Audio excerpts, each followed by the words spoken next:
as Rizin is the #1 promotion in Japan, #2 worldwide. A long time for Johnny to be stuck in this. He's tapping. It's over. A genuine finisher who knows how to take him down, tie him up, and tap him out. Follows hips and does everything right. He's sweet. Oh, he's on the leg. That's all on. The Mikuru clever posters, and they are totally different than the typical Rizin poster that comes out. Oh, looking with that short left hand. Oh, the big kaboot! We are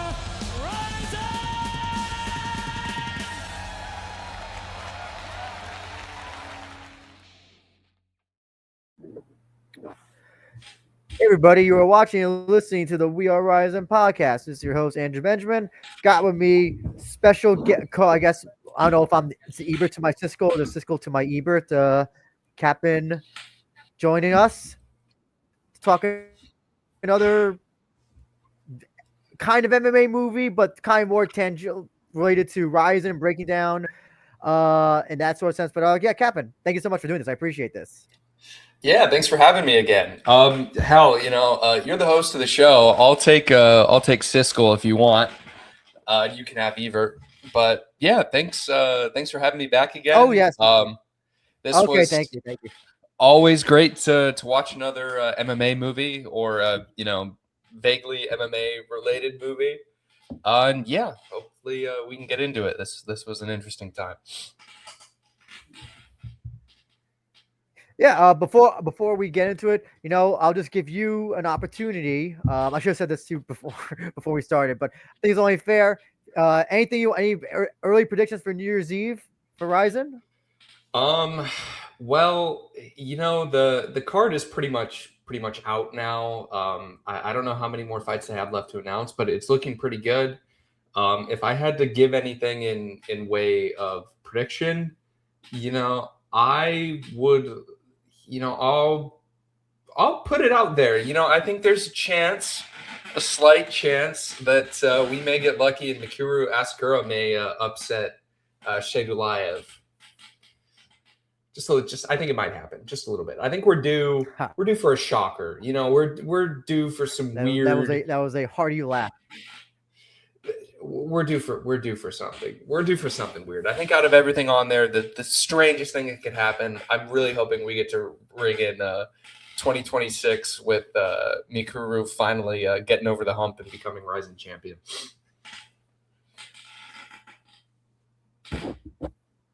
So it's actually appropriate that you bring up Mikuru Asakura because we're going to be kind of talking about him today.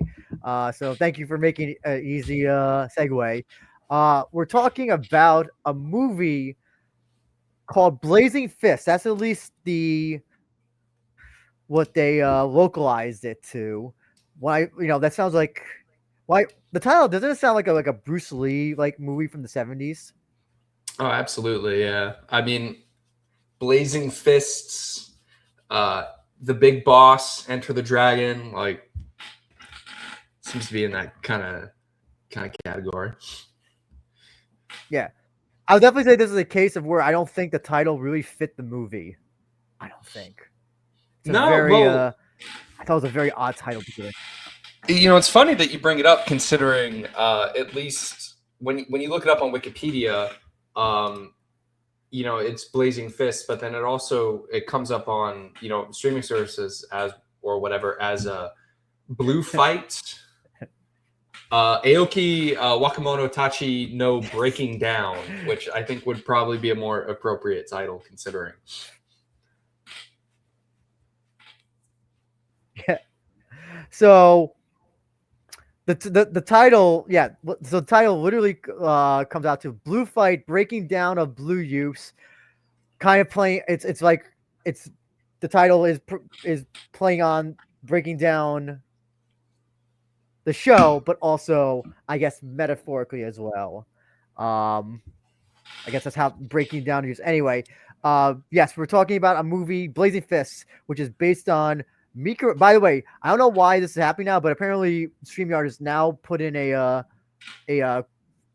time thing for the banners, and it's really pissing me off. I'm trying to turn it up. There it is. Timer off. Okay. Yeah. Anyway, so it's a movie based on Mikuru Asakura's autobiography, Street Fighter, Street Fighter. Excuse me, Street Legend. Street Legend. My brain is, bleh. And this movie was directed by a very well-known director, I guess you could say, named Takashi Miike. What's your familiarity with Miike, Captain? I will say that I don't think I've seen. I must have watched Audition, but I haven't seen any of his other movies. Basically, I think my familiarity with him is probably what most people who are familiar with him could tell you. A lot of movies. He has a prolific filmography, but mainly all the stuff he's known for is really focused around, either like gangster violence or crime, extreme violence, and I guess perversion. I don't know, at least for Ichi the Killer. But Yes. out of seems like kind of an out of field left pick, considering that I don't think he had made a sports drama before, and the movies that he's known for, at least internationally, aren't very, like, you'd have a hard time thinking about how a director of that genre fare could end up making an MMA movie. So my theory about why he was maybe brought in to direct, because like you said, those are themes of his movies, but also a lot of his movies tend to be about, I guess, outsiders, people that are on the edge of society in Japanese culture. He did a series of movies, 3 movies. I'm trying to remember what they're called. What are those 3? But one of them is about a Taiwanese guy.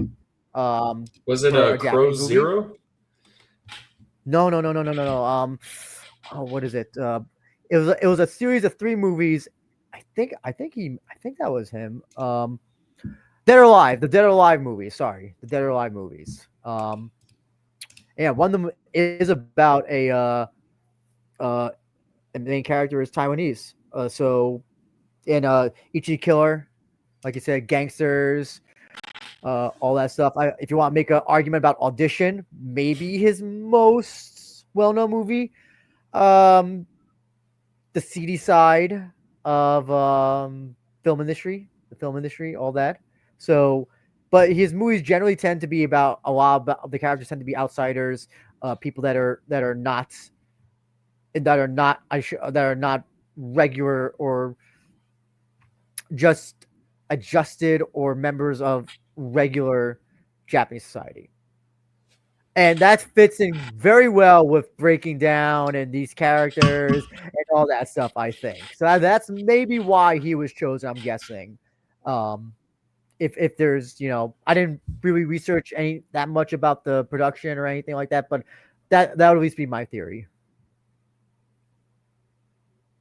That or Mikuru dropped a bag of that breaking down money out in front of his house and figured also maybe they just need someone who they knew was going to get this movie done in a certain amount of time while Breaking Down is at its peak, because I think like you said, Miike has a prolific career. I'm talking 10, 11, 12, 13. Spielberg doesn't even make a movie once a year even. This guy is making 10, 12 movies a year. So yeah, it is insane, his outputs. It's very I don't know how he does it. I mean, and also not to mention, this guy's made he made the Yakuza Like a Dragon adaptation. He did the JoJo movie. He did the Ace Attorney movie. So he's delved in everything. Kids movies as well. He's done children's family movies. He's done horror. He's done sci-fi. Everything. He's done everything. So also maybe that was also he's this may be the only time to do a sports movie. Let me throw my hat in there. Check that off my bucket list as a filmmaker.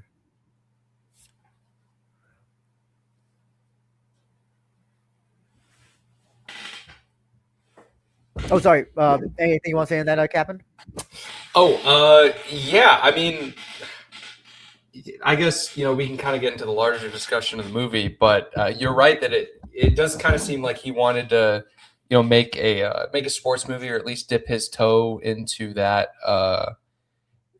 genre. But even then, like it seemed like he couldn't help himself, kind of inserting some of his other like hallmarks of his career, at least like storyline wise, into the plot as well. I guess to like kind of juice up the story, because this is like, I mean, we'll get into it, but there is a lot of stuff going on in this movie that you wouldn't necessarily think would fit into a sports movie or like an MMA movie for that matter. Yeah. We even talked about that. It's less an MMA movie. It's more of a sports movie, or not coming of age, but I'll definitely say maybe a sports movie. Yeah. I don't know if we should, if you consider breaking down sports, then it's definitely a sport movie. But yeah, let's talk a little about the story itself. So we got two main characters meet in a juvenile detention center. They get out. I should say before that, so I'll say this, I'll give the movie credit. Usually when they put the big and Terrifier 2 did this, and it's really pissed me off. They put like Chris Jericho as like third or fourth down, and Chris Jericho's only at the end of the movie. If you ever saw Terrifier 2. Yeah.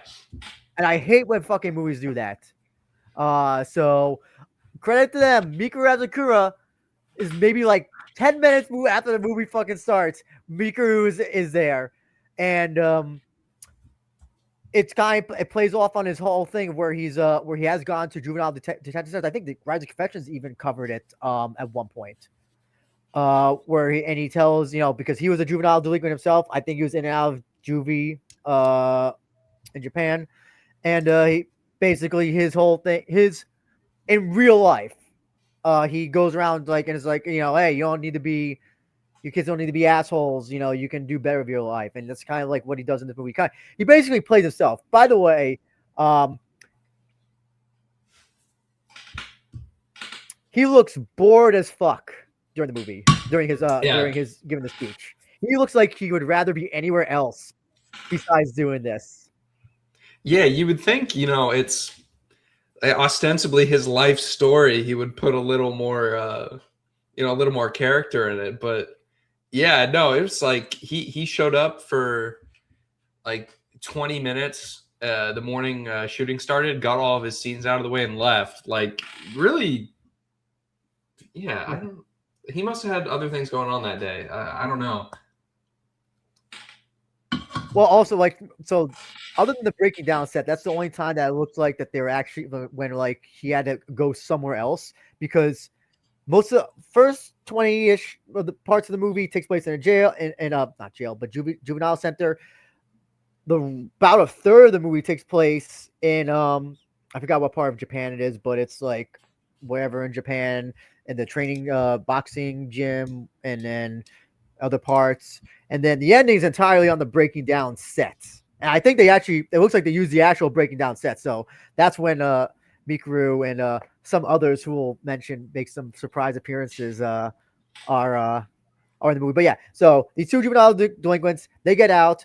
Mikuru comes to her school juvie center, and he basically says, "Oh, you guys can do better." And they're both kind of, one of them's a little bit more wild than the other. And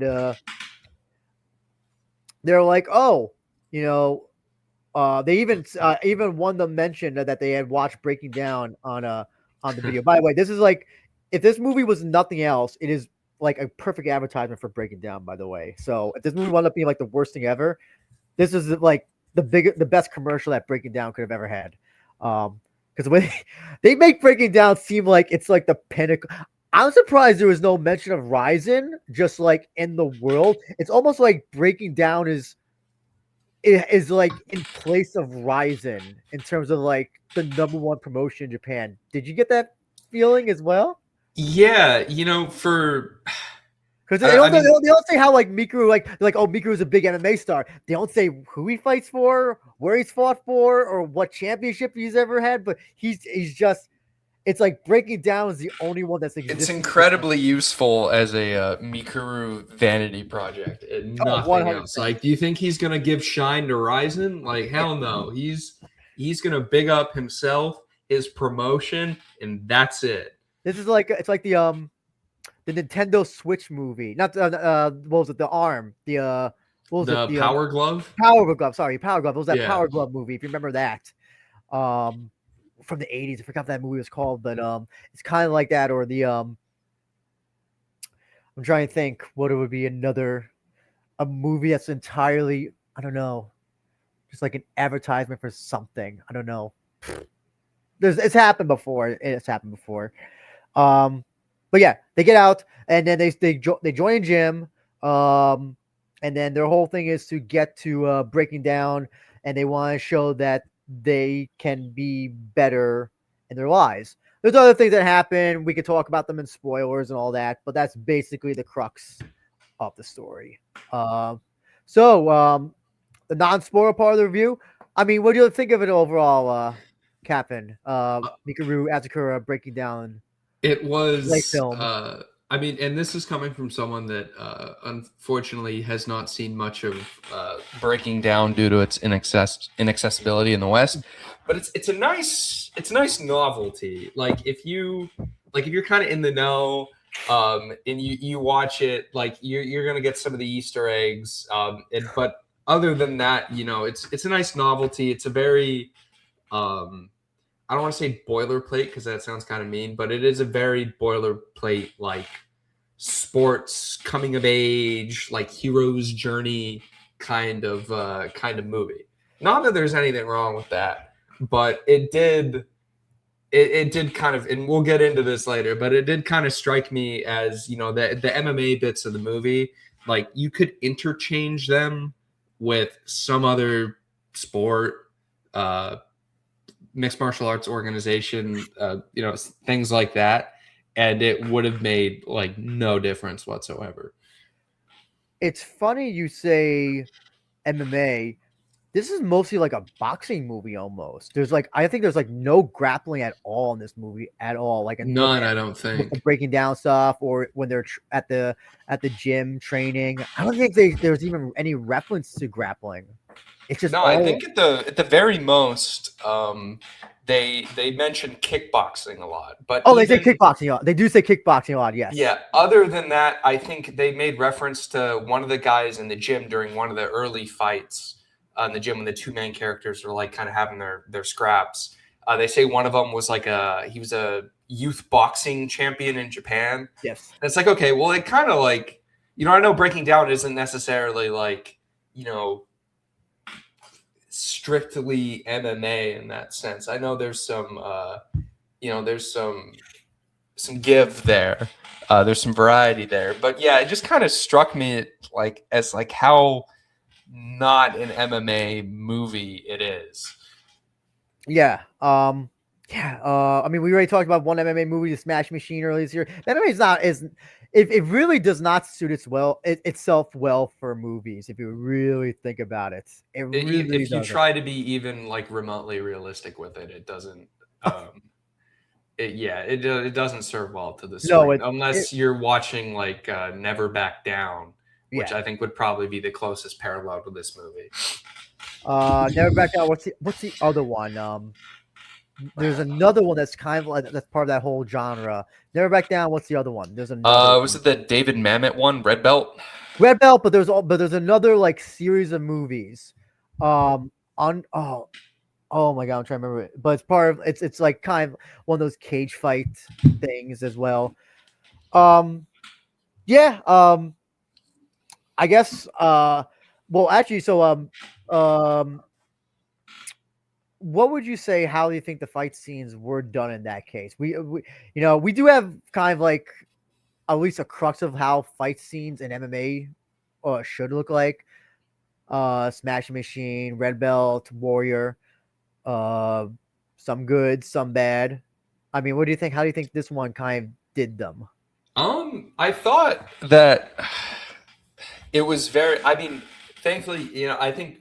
Probably the one good thing about it not being very MMA focused is that it takes away kind of the or the least photogenic part of MMA, which is the grappling, unfortunately, as much as it hurts me to say it. But I thought the fights, like as a Miike, like a Takashi Miike movie, like, you know, you're not going to get that much, you know, well, you still get violence, but you're not going to get that kind of like blood and guts as you normally would. It did pretty well. I thought, at least. I mean, it was kind of exaggerated, but I don't know. It was kind of cool to see, you know, they're not just punching each other in the face. You know, they're throwing leg kicks, they're throwing body kicks, you know, they're clinching up. Another thing that I thought, or that at least I appreciated, I think after the first bit of the movie, once they're out of juvenile hall and they're at the gym, they have one of the main characters go up against one of the fighters at the gym, and in probably the most like accurate example of something from MMA that we see occasionally is some dude, like the two fight, and the one of the main protagonists, Ikuto, you know, he can like kind of fight, but he doesn't have any training, and the other guy, whose name is escaping me right now, like he's trained, and he just sits there and he lets Ikuto like wail on him, just like, you know, he's like trying to throw, you know, he's trying to kick him, and just like the worst, like shitty, like one kick spins around leg kicks ever. And the other guy's just taking it. And finally the gym owner's like, yeah, like go ahead. And the guy with the actual trained fighter just goes in and beats the shit out of Ikuto because he doesn't have any training. And, you know, if you've ever seen those videos of like, you know, guy challenges MMA gym owner, you go and watch the snuff film that was Josh Neer versus some guy off the street, you'll see that's how it usually goes, you know, like you know, maybe Takashi Miike saw those videos, but like, you know, the trained fighter usually lets the guy get his licks in, and then he, you know, once they gas themselves out, he just goes in and like kind of effortlessly kicks the shit out of them. Yeah. Unless you're this movie where their resilience impresses you, and you know, we'll get into the rest of it. But I think also Ikuto, I think in his case at least I kind of get clearly, like, you know, they show in flashbacks that, you know, he grew up, well, not grew up on the street, but he was he's a street hoodlum. Yeah, I think at least you know, most of the time I can, you know, there's times where like suspension of disbelief like goes way too far. I can at least buy that in this case, considering his streets, I guess his street hoodlumness. Yeah. Whether, you know, for that, could you beat a seasoned fighter like this guy that he was facing? Probably not. But in terms of the world and the movie itself, I got it. I bought into it.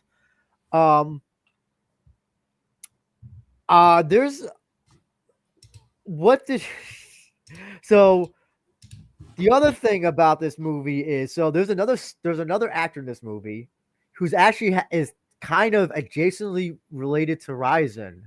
Do you know who? Let me take a look here. Oh, take a guess. Take a guess. Take a guess. Or if you don't know the actor's name, the character's name. I'm gonna guess. The character description. I'm yeah. Sorry. Go ahead. Shit, I don't know. Okay. Was it the dude in the bear suit? The gangster. Mito? Of the opposing team, of the opposing the what do they call them? I forgot the name that they called the gangster. The biker gang. The biker gang. The Krishna gang. The Krishnas, yes. The leader of that is Gact, who was once. No, go ahead. Sorry. Yeah, who was a commentator for Rizin. I think it was one of the New Year's Eve shows. Oh, really? And he had no idea what was going on, and kind of just was like saying, "Oh, you know, this guy looks good." Apparently, that's why. Apparently, like what the translations were, like, "Oh, this guy looks like a great fighter." It was kind of like what I heard. What the equivalent was that. You ever see that episode of Raw where they had that one of the early like Raws, and they had that one guy who kept on saying, "How much does this guy weigh?" You know that guy? Remember? You ever see the clips of that special commentator that they got? And he was like a comedian or something, and not a wrestling fan. Was it? It was one of the early Raws. It wasn't. Yes, yeah, when like in the Manhattan Center type Raws. Oh geez, no, I haven't seen that, but it does like it gives me the feeling of like when they had guest GMs and they had like Jeremy Piven out there. Anyway, Gact, by the way, huge musician, actor. Final Fantasy X, the main character's look is based off of him. So that was when he was younger. He's a little bit older now. So you'll see when you look him up, you'll be like, oh, I see where they got really that guy. Yes. Or the character for Final Fantasy. Yes. He may have looked more like him when he was at that time. I believe it was Final Fantasy X, I believe. Titus? I think it was Titus. Yes. If it's not Final Fantasy X, it's Final Fantasy VIII. One of those, the main characters that they based his look and hairstyle off. So I can't remember. I did not know that. Yes. So, yeah. Also, by the way, as well, left Japan during. I believe you left Japan during the pandemic and like hid out in Hawaii for some time. Anyway, yeah. So I'm trying to think of other aspects about the movie. So I mean, what would you say in terms of like? Would you? I guess on Miike. So for the movie, how many Miike movies have you seen? Would you say?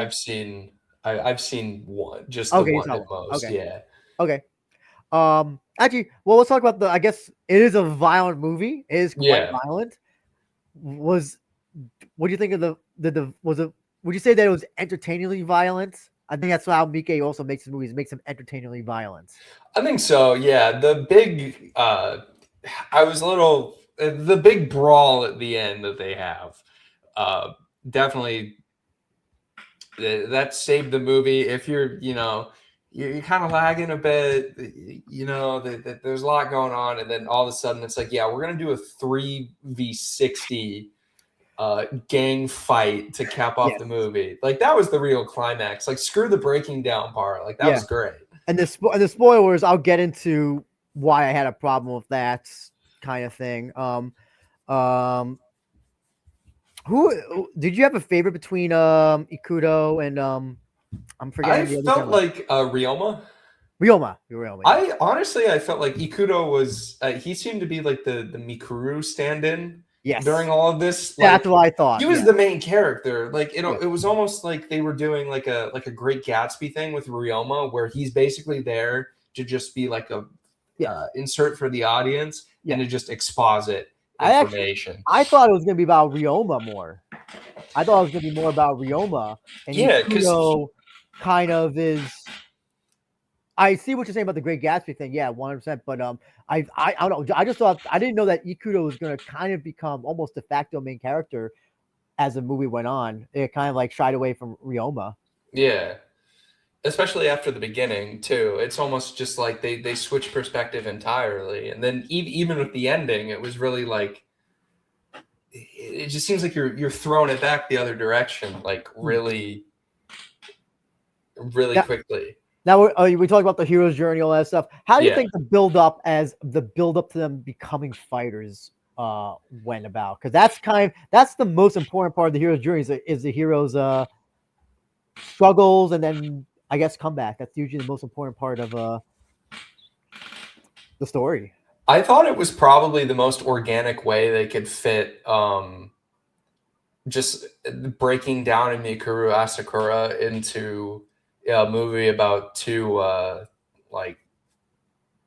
street kids, I guess. Yeah. And I don't know. Yeah, that seemed to be very much like, again, when we're talking about this movie being like, a vanity project for Mikuru, like it was, it's a very believable way to get in breaking down his whole conceit and, maybe, do a bit of PR where it's like, we're giving disenfranchised youth a second chance. Like, your life doesn't have to end here. You can follow your dreams and make something of yourself and breaking down.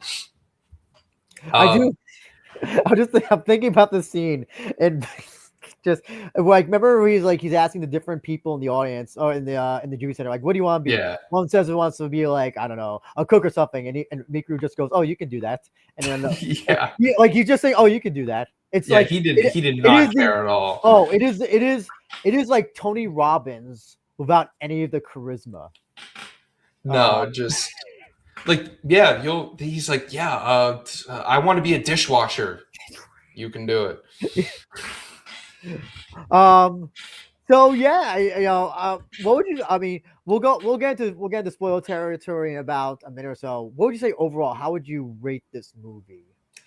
If you're forced to give a letterbox rating. If I had to give I actually did rate it on Letterboxd. I gave it a Oh, you two. did? I gave it a two. I gave it a 2 out of 5. You know, I could probably bump it up to like a 2.5 or something. But you know, as far as you know, when you could say like, yeah, we're doing a Takashi Miike joint with Mikuru Asakura, you might have higher expectations. It did kind of feel like a movie I've seen before. Not that that's necessarily a bad thing, but it did. As we keep saying, we'll get into it. It was just really bizarrely overstuffed. Yeah, movie clock's in about 2 hours, I believe. I think exactly. Yeah, no, 2 it was long too. I watched it last night. Honestly, I think by the time we got to the part where they were just done, like introducing 2 more like antagonists later to become also like kind of main characters, I was like, we're already like 40 minutes into the movie. Like, yeah. I have here 3.5 stars. I think probably because I like the fight scenes. I like kind of just. I'm fine with typical like it's the type of it's just like any other sports movie. Sometimes familiar is better. I had a problem with the ending, which we'll get into, and kind of just like the last half of the movie and some other subplots as well. I think we're gonna probably agree on them as well. I think though, so the problem also Miike is that when you make 12 movies a year, you're gonna have some that miss, and some that hit. I would definitely. My favorite of his is Ichi the Killer. I love Ichi the Killer. I have it on Blu-ray. I highly recommend that movie to almost anyone. I said almost anyone. It's not. It's a movie that's an acquired taste. Probably Audition is maybe my second favorite of his. I love Audition. I've seen that probably over maybe at least a dozen times. And then his other movies, all some are good, some are bad, some are really bad. I would definitely say this is maybe middle of the road. I mean, it's a simple story. I think the average person can get it, even if they don't know breaking down or MMA or anything like that. I think I shave off 20 minutes, maybe something like that, and I would probably bump it up to a 4. But I think, I guess, well, do you think Rizin fans could enjoy this movie? Do you think overseas geek Rizin fans could enjoy this movie? I think I know I keep saying this word. I think there's enough novelty in it for people who are in the know to they can watch the whole 2 hours and come away satisfied, even with just for the gag, I guess, of watching the Mikuru Asakura movie and seeing the stars of Breaking Down pop out. Yes. Okay. So I mean, kind of like a slight thumbs up from both of us, or at least in my case, a slight thumbs up. Yours is kind of like maybe I'd say so. Yeah. So let's get into spoilers. Spoilers. Okay. So the ending sounded like you enjoyed the whole gang fight scene thing. Yeah, I thought as far as like kind of climactic blow-ups go, it was really entertaining.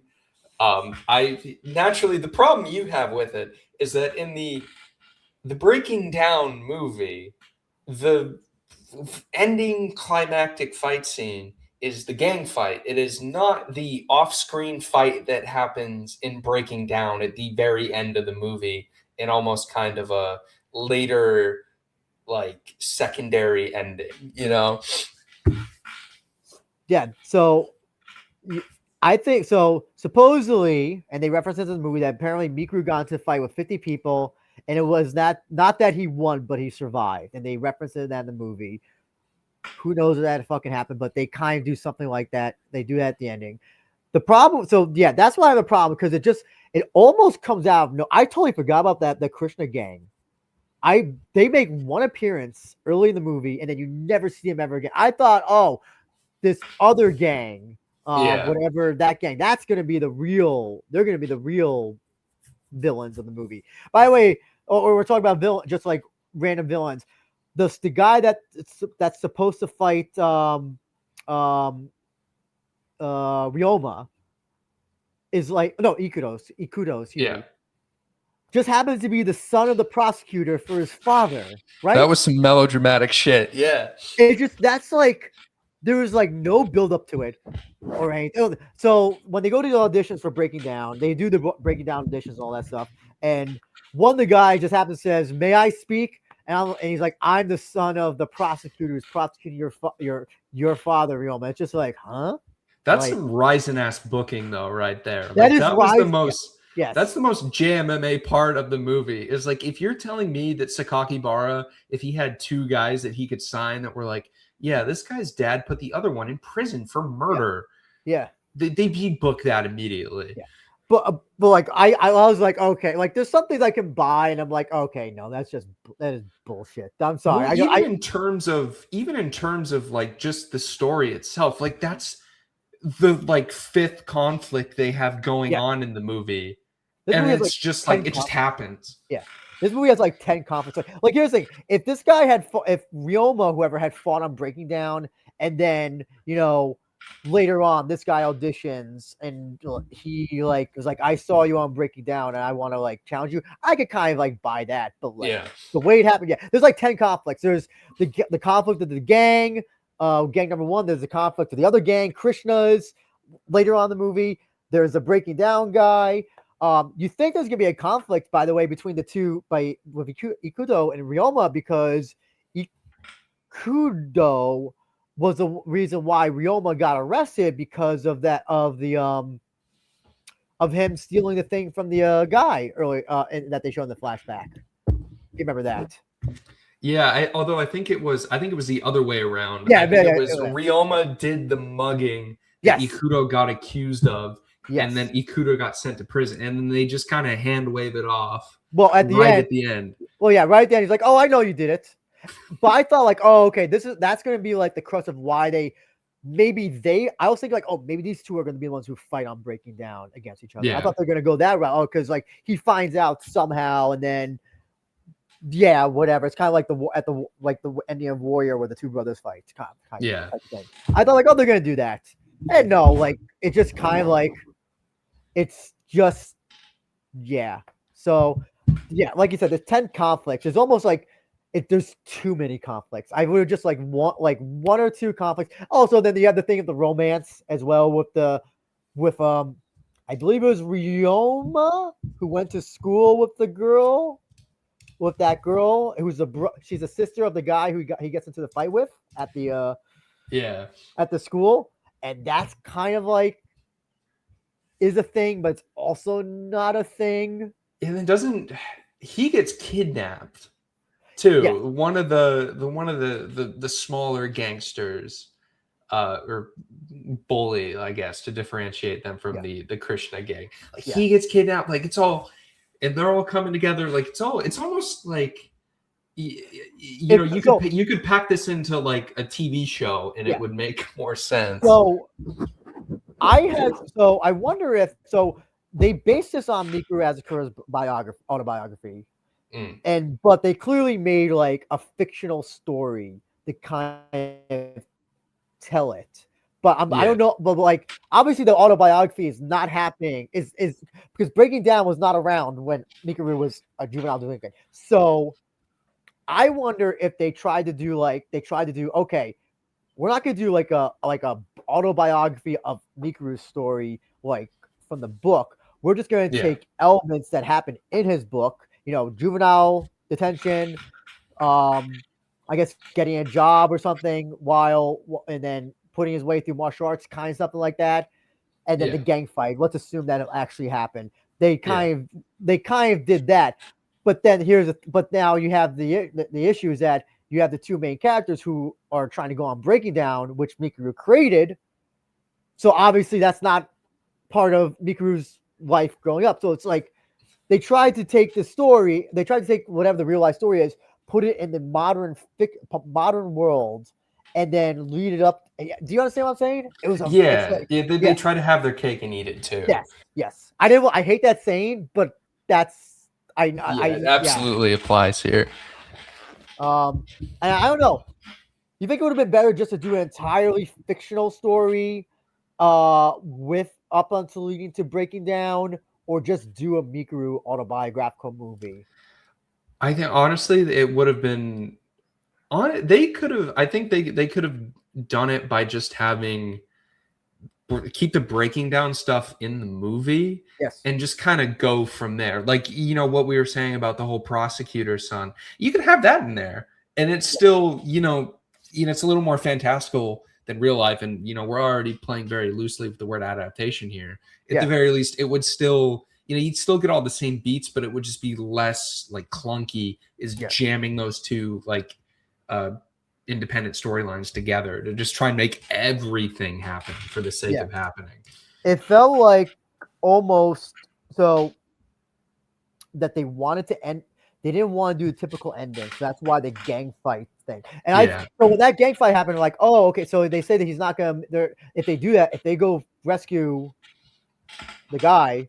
They can't go on Breaking Down because So like, oh, okay, so that's what's gonna be kind of like, or they'll like come to Breaking Down, and then they'll be all beat up and like Mikuru will be like, you have my respect or some shit like that. Or they had that. Well, they had that though in the end where they were doing the shot of like all of the other characters in the cage when Ryoma's fighting, and it's like, I'm paraphrasing here, but it's like, oh, the real Breaking Down was the friends we made along the way. Like they could have had that at the end when if they sacrificed not going to Breaking Down to instead like fight for this guy who used to be like their enemy, and they all come together and at the end, and it's like, oh, and have him bump into Mikuru Asakura on the street or something, or have him be like, I understand, like because obviously I thought Breaking Down might be the first Breaking Down was going to be between the bully and whoever. I thought that's how it was going to be the first Breaking Down. They fight. They hash their things out in the training center. So obviously that's not going to be the Breaking Down thing. Yeah. And then when they finally go to the auditions, that's when they introduced the prosecutor's son, random guy.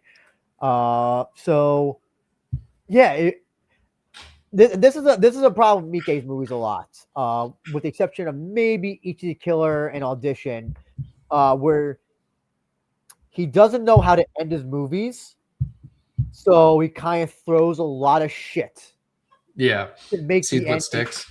Yes, and Ichi the Killer, he kind of does that, but it works because it's an insane world with insane people.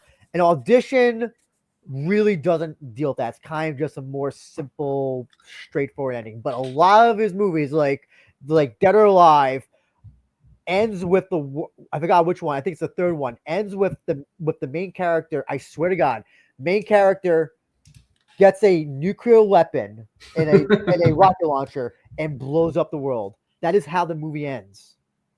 And so, and a bunch of his other movies, like One Missed Call. I'm trying to think. They kind of just like, it's like they go so wild and off the rails. Also let's talk about it. Well, we should talk about the surprise cameos at the ending. Yaman. I saw Dark Rakuto Shirakawa. I saw the tattooed face guy who's on all the Breaking Downs. I have no idea what his name is though.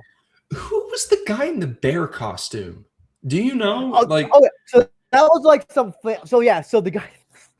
There was just a random guy who's in a bear costume, and I was like, and I looked it up. It's some celebrity, some television celebrity. He has no connection. Yeah, no connection to MMA or Breaking Down, whatever. He's just some celebrity, and I don't know what was the. Yeah, go ahead. I mean, I know I don't watch I haven't seen very much of Breaking Down, like I said, but it just it felt like there was something like that I wasn't like there's a a joke that I wasn't in on because he showed up, that guy showed up, and it reminded me of the murder bear from the Venture Brothers, if you've ever seen that. No, I've never seen Venture Brothers. It was just the same, like kind of out of nowhere, like dude in a bear suit shows up and like has like some sort of confrontation with the main character, and then just you never see him again. Yeah. So, okay. So you may have thought of Venture Brothers. I'm thinking The Shining. If you ever saw that too, yeah.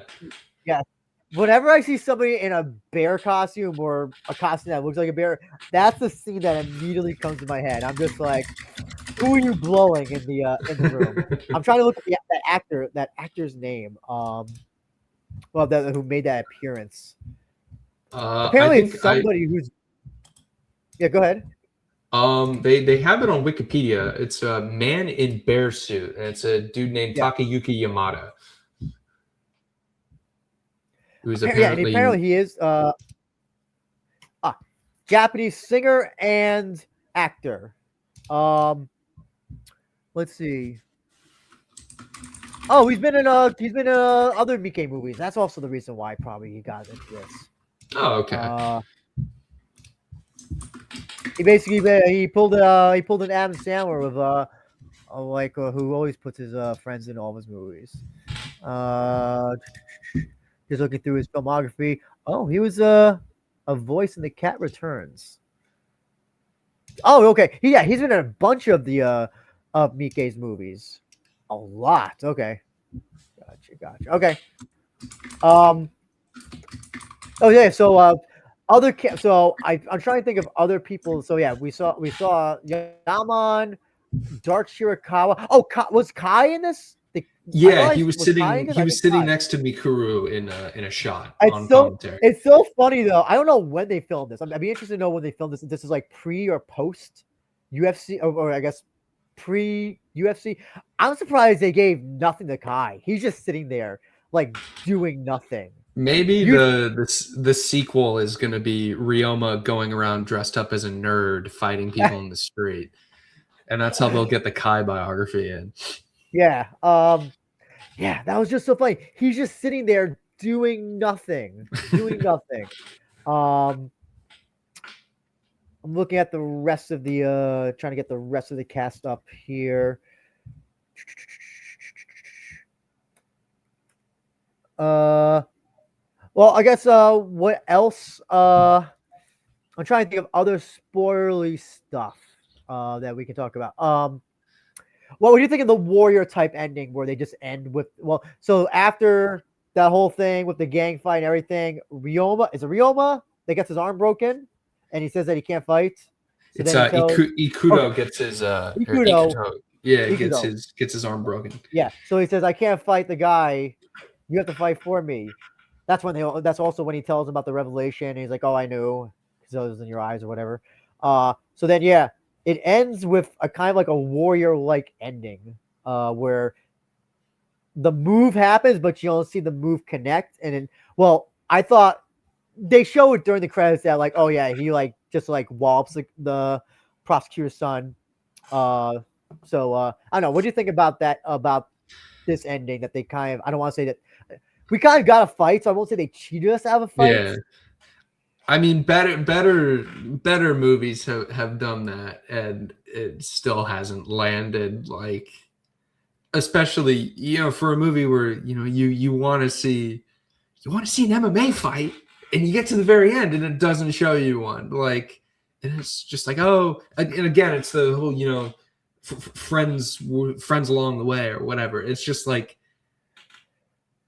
shit or get off the pot, like give us some sort of payoff for that storyline other than just kind of anti-climaxing it and being like, oh yeah, no, that's not important. What's really important is that they're boys at the end, and they won, and they brought everybody together through breaking down. Mm-hmm. Let's see. I'm trying to see if they list anybody else who makes a cameo. No, well, I guess that's basically it. Did this feel like it's just a 2-hour advertisement for Breaking Down as well? Yeah. Yeah. Okay. Yes, I felt the same way. I almost respect the blatantness of it all. Yeah. Like Yeah. So actually, going about the ending, I also talk about this as well. So for the most part, I'll say the violence is pretty much realistic, maybe for 80% of the movie. Remember the fight at the beginning though, where he like throws the guard through like the bathroom door or whatever, yeah. whatever. But like the ending, that gang fight ending scene is almost. I don't know why it just sticks out for me because it almost feels like it should be from another movie. I feel like it should be like that's. It was like it fits absolutely. It's so out of place. I feel like for the movie, just everything that happens. Yeah. And just like it's like that it's so weird because that's the most Miike part probably of the movie, I would say, and yet it's like I feel like it's such Whoa, speaking of Miike part, what do you think about the guy just getting up and saying, "Oh yeah, I was just playing dead." I did like that. That got a laugh out of me. That, and then immediately after being like, "Let's go get barbecue," and then he points to the guy that got tortured earlier and was like, "You're paying for it." Like, that got a laugh out of me. Yeah. What do you think the whole thing was behind that? Like, why such a what do you think the choice was to have that? By the way, also another conflict as well. This I guess it's like a gag, like because the main guy, it basically reveals that the main bad guy of the latter half of the movie, it was just like, okay, like he's a good kid, like fuck it, like it was very it was like charmingly hand waving again in a way that it does not belong in this movie. Yeah. I kind of thought for a split second, in case they ever do Blue Fists or Blue Fight 2, he'll come back. Leave the sequel teaser in. Yeah. But as you talk about another conflict, that guy is made to be like some unstoppable like fighting machine, like almost like an Ivan Drago type character. Just like you don't know how he's going to be beaten. It's just gets drop kicked in the face, I think. And then he gets wailed on by a broken arm first. Yeah. Oh yes. Oh yeah, the broken arm. Yeah.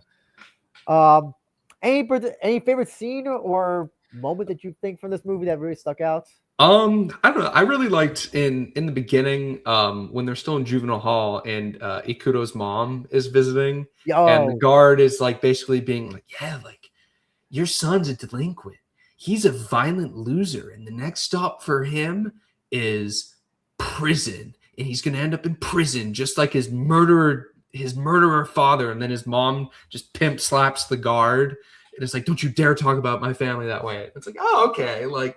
It's a good character moment. Like, you can see how much she loves her son and like how close they are. And, you can also kind of see where Ikuto probably got at least some of that temper from. Like, I thought that was pretty cool. I wasn't expecting that, especially considering how tame the beginning is. Yeah. I like the scene where the two mothers call their sons at the same time. I think this is, I'm trying to remember. What was it that led up to, was it them? I think it was that them when they were on Breaking Down or something? I'm trying to remember what led up, but I like that scene a lot. Actually, I'll just generally say I think that Ikuto and Ryoma, I think they have really good, I think like I believe them as friends and gangsters and whatever, all that stuff. Which is, I guess, that's part of half the battle is, believing your protagonist's main character's circumstances. I bought them. Listen, I'll say this. I bought them more than Mikuru in the movie. Mikuru was playing himself, and I wasn't convinced it was Mikuru playing himself. So. Yeah, even Ikuto especially, I think he carried the hell out of it, just like with his charisma alone. Like he made that really worth.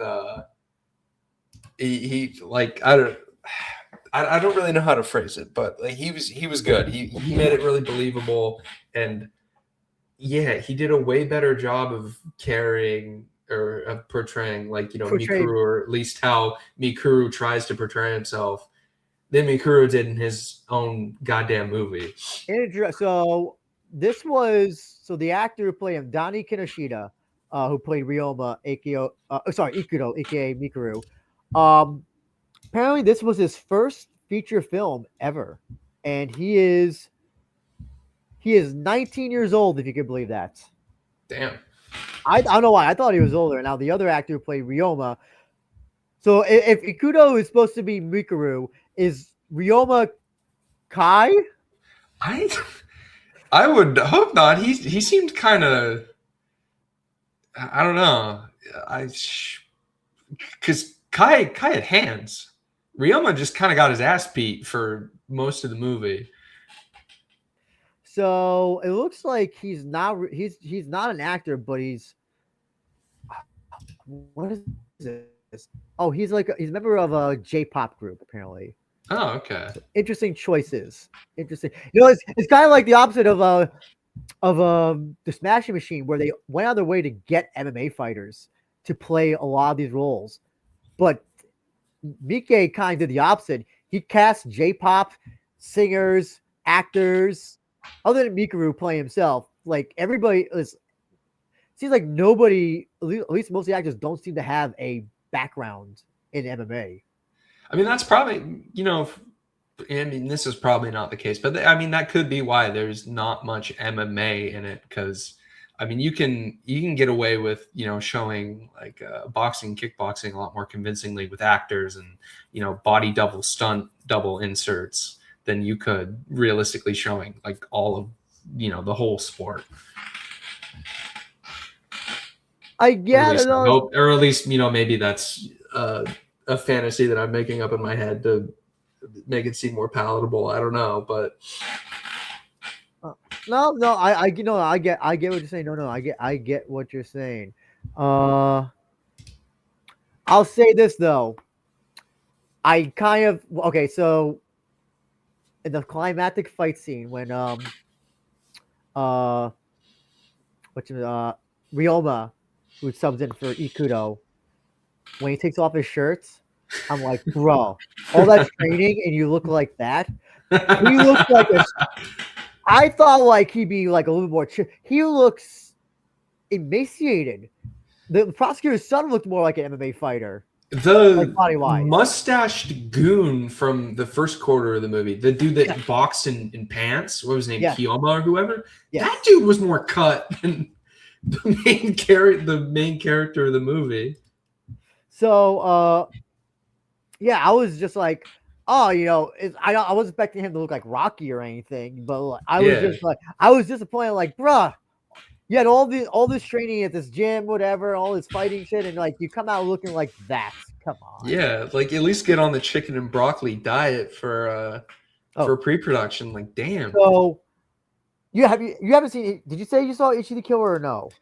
I think it was Audition the one where the girl's torturing the dude. Yes, that's Audition. Yes. Yeah, I've seen Audition. So I think they should have done it for this movie. One of my favorite gags in Ichi the Killer. So there's this like really old, short, meek, runner for one of the Yakuza groups, and he's just like meek and a bitch and all that stuff. And then when he goes up to fight, I think it was it Ichi fight, but it was revealed so he's wearing like a jumpsuit throughout the movie. When he's has to fight whoever, he takes off the jumpsuit and it's just a CGI muscled body. It's his head, but the CGI and like when you see it's hilarious because you're not expecting it at all. And I'm thinking like maybe they should have gone that route. Maybe they should have just CGI'd a few muscles on the guy. Don't put him through don't put him through the Rock's regimen for the Smash Machine, but just look a little bit more intimidating. Just have him kill him with one punch, like. Yes. Oh yeah. Trying to think of what else. Anything else you want to cover about this movie? Topic, themes, or anything you hated? Was there anything that what was it that made you just ugh, this shit? No, honestly, I didn't. It felt very by the numbers, but I didn't really have there was nothing that I really hated, that I could say.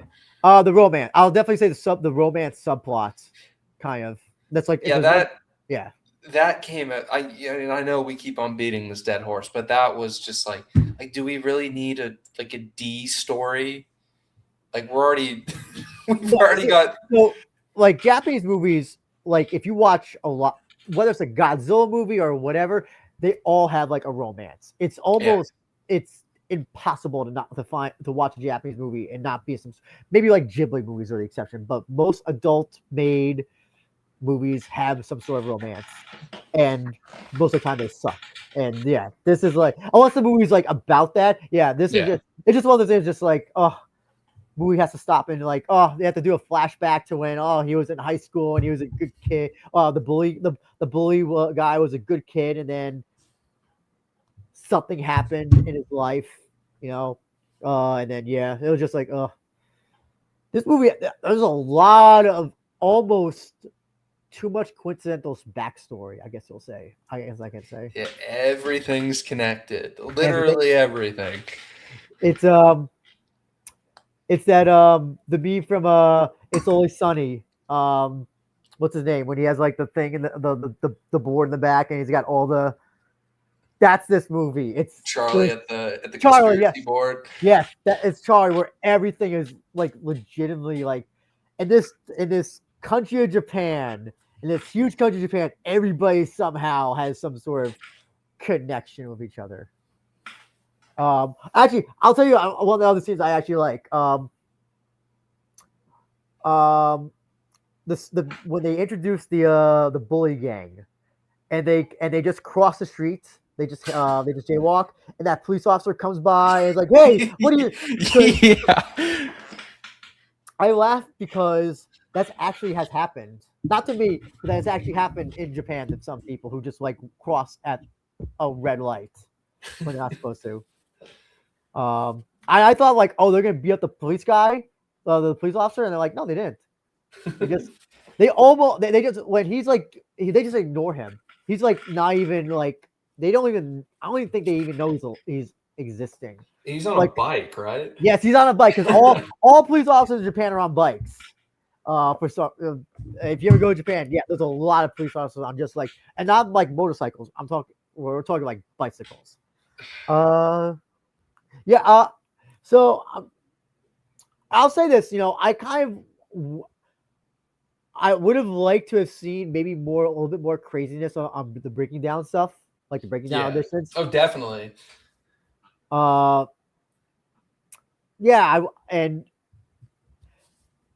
think you kind of hit on the net. It's by the books. It does some things I think that work, and other things I don't think work. What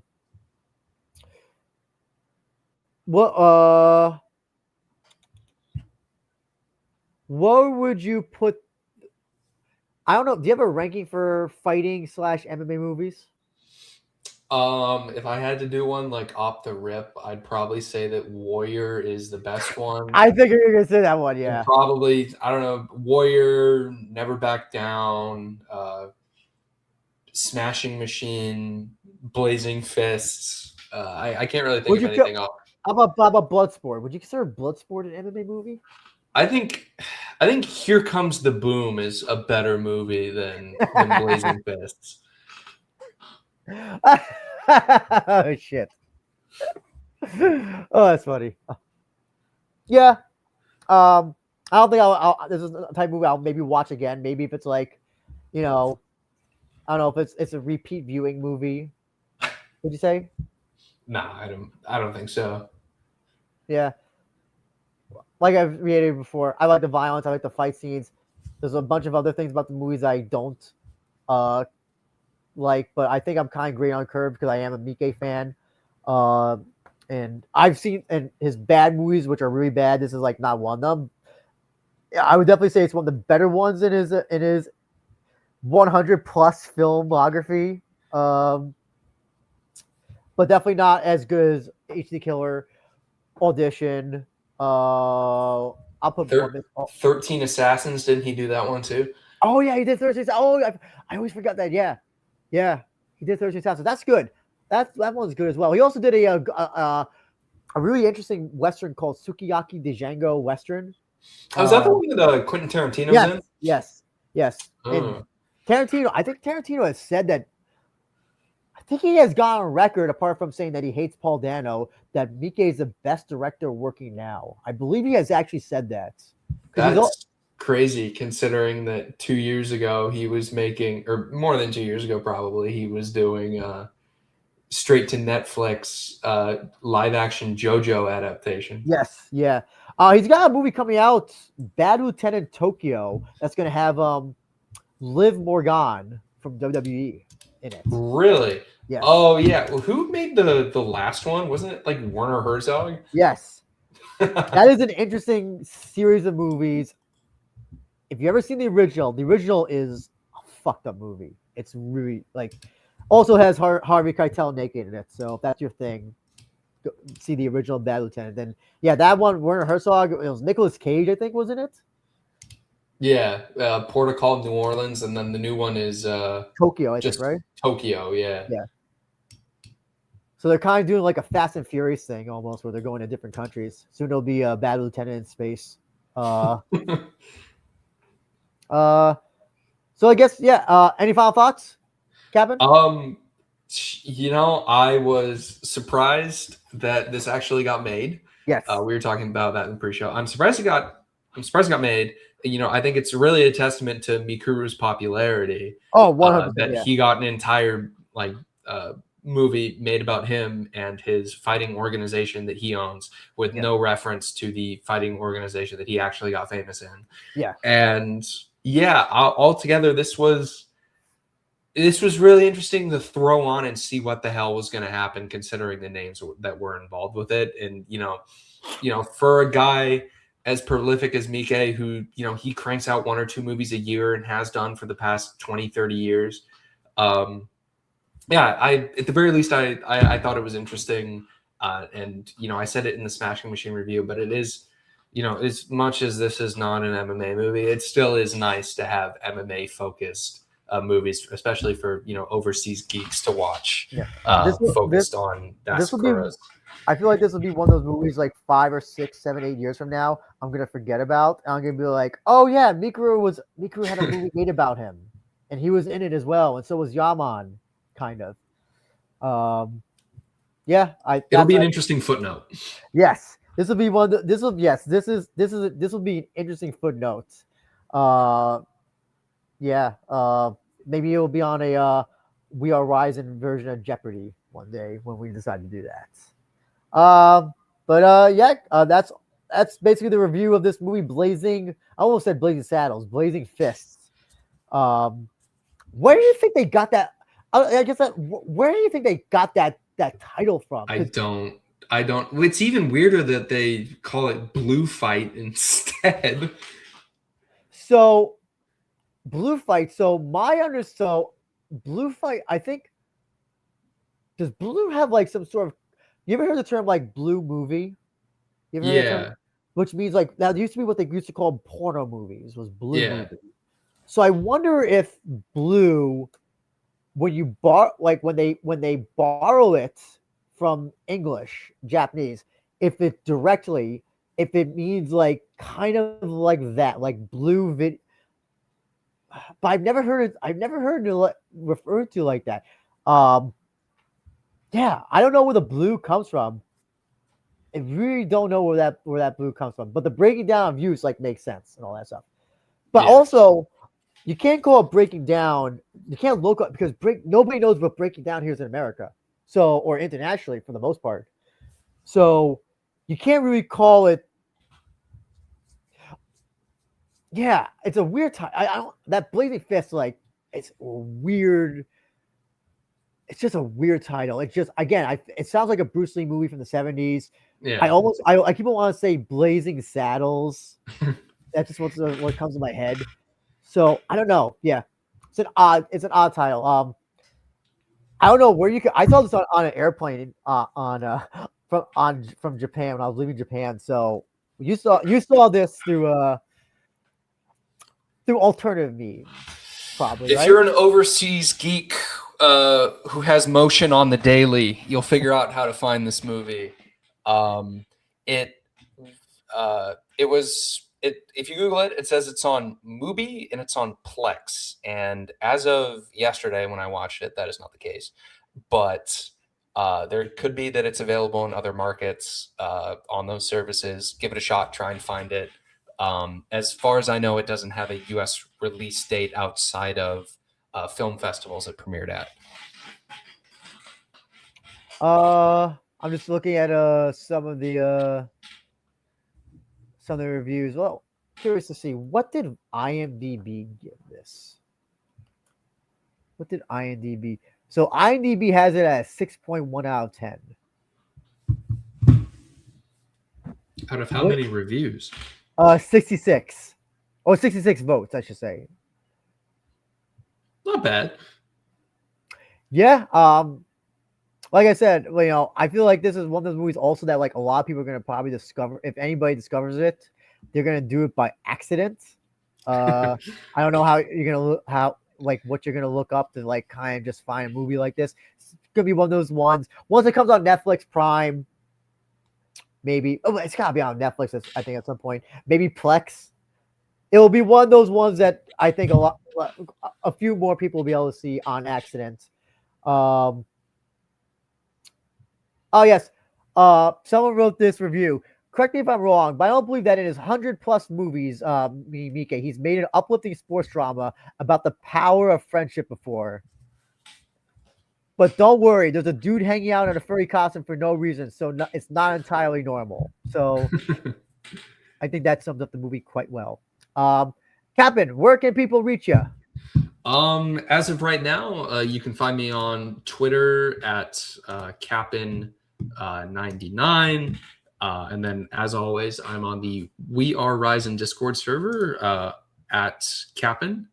And yeah, if you want to talk about JMMA, MMA, give me some recommendations on Takashi Miike movies to watch other than the big three. Hit me up. And yeah, otherwise, I'll just be here counting down the days till Rizin New Year's Eve 2025. And, hopefully we can see Mikuru get some more of that crossover appeal by finally becoming champion. I mean, highly unlikely, but who knows? It's JMA, it's JMA. Anything can happen. So, yeah, that's our review of Blazing Fist, Blue Fight, the movie, the breaking down of use. Find it on DVD somewhere if you want, or find it through the Motions and Daily. Yeah, and we'll be having more stuff coming up in the future. Don't forget to like, subscribe, follow on Twitter. We are Rizin Podcast. We are Rizin Pod, and please join the Discord, Rizin FF. Thank you everybody for tuning in to this review. Let us know what you think about the movie in the comments if you do decide to watch it. Take care.